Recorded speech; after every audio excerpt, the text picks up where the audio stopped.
Kakalalabas lang ng US ng bagong airstrike sa mga target na konektado sa Iran sa Golpo ng Oman na ngayon ay mas direkta ang focus.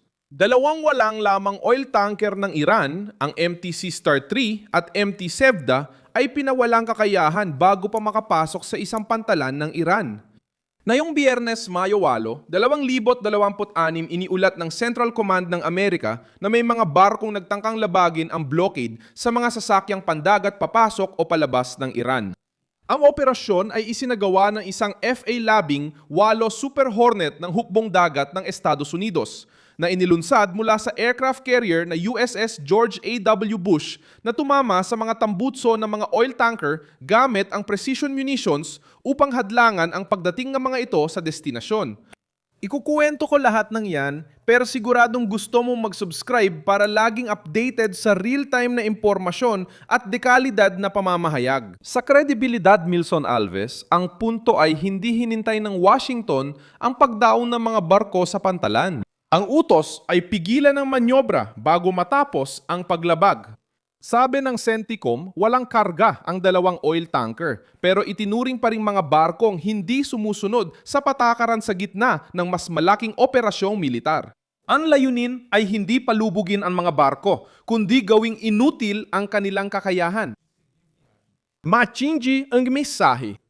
Kahit walang laman, mapipigilan agad ang oil tanker ng Iran na sumusubok lampasan ng blockade bago nito matulungan ang lohistika ng Teheran.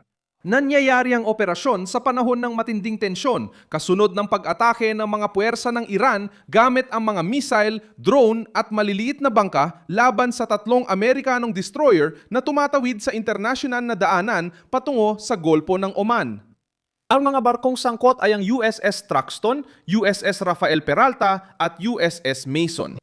Ayon sa CENTCOM, walang anumang asset ng Amerika ang tinamaan at na-intercept ang mga banta.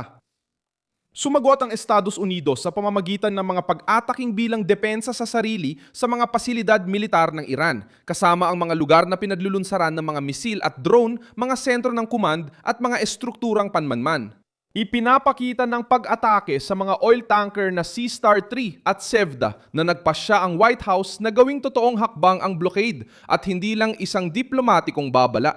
Nakatuon ang blockade sa pagpasok at paglabas ng mga barkong may kinalaman sa langis ng Iran na mahalaga sa rehimen. Ipinahayag ng CENTCOM na maraming komersyal na barko ang na-disable na at mahigit 50 ang na-redirect para matiyak ang pagsunod sa operasyon.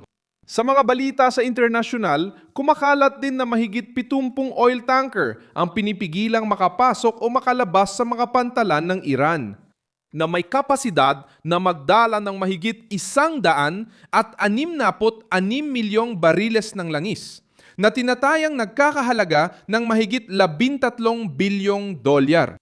Hindi nagsimula ang kaso sa dalawang barkong ito. 2 araw bago nito, noong Mayo 6, na-deactivate ng Estados Unidos ang MT Rasna, isa pang walang lamang oil tanker ng Iran sa Golpo ng Oman. Sa aksyong yon, isang FA-18 Super Hornet na inilunsad mula sa USS Abraham Lincoln ang tumama sa timon ng barko gamit ang putok ng 20 mm na kanyon. Dahil dito, pumapasok ang Sea-Star 3 at Sevda bilang bagong yugto.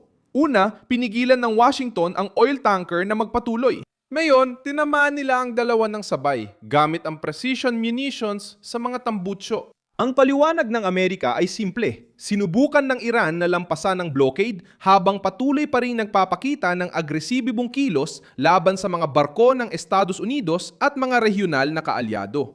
Tugon ng Washington ay pigilan ng rutang pandagat na maging butas para sa Tehran na muling ayusin ang ekonomiya nito, protektahan ang plota nito at subukin ang limitasyon ng hukbong dagat ng Amerika. Sinusubukan ng gobyerno ni Trump na panatilihin ang formal na tigil putukan, ngunit hindi hinahayaan na gamitin ito ng Iran bilang panangga para umabante sa dagat. Mahalagang tandaan, hindi nadeklara ng walang limitasyong digmaang pandagat ang Estados Unidos, kundi sa pilitang pagpapatupad ng naitakdang linya lang.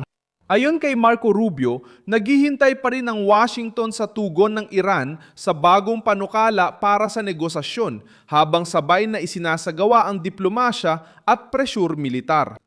Habang nire-review ng Tehran ang sagot, tuloy ang blockade, harang ang mga barko at malakas pa rin ang puwersa ng Amerika sa Golpo. Ang luhika ni Trump ay magbigay pressure bago ang negosasyon. Gusto ng Iran na magpalipas ng oras, subukin kung makakadaan at sukatin ang reaksyon ng Amerika. Dumating ang sagot sa pamamagitan ng airstrike, blockade at pagpapakita ng kahinaan ng Iran sa dagat.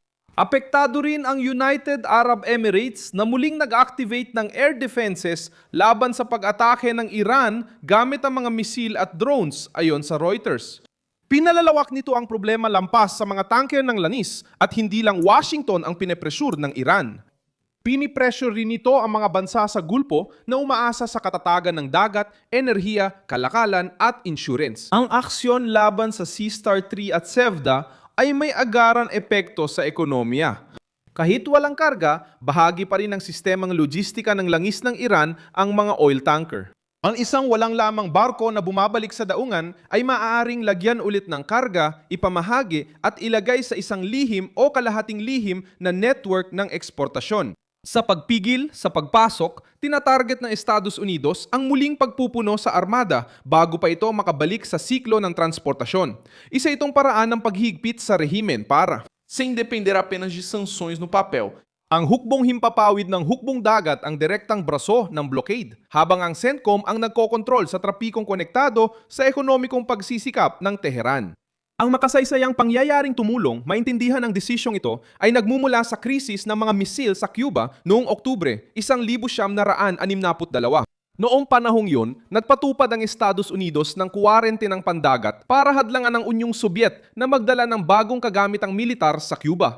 Lumapit ang mga barkong Sobyet sa blockade, ang ilan umatras, ang iba pinigilan ng puwersang pandagat ng Amerika at pinalaya lamang kapag wala silang dalang mga sandatang pang-opensa.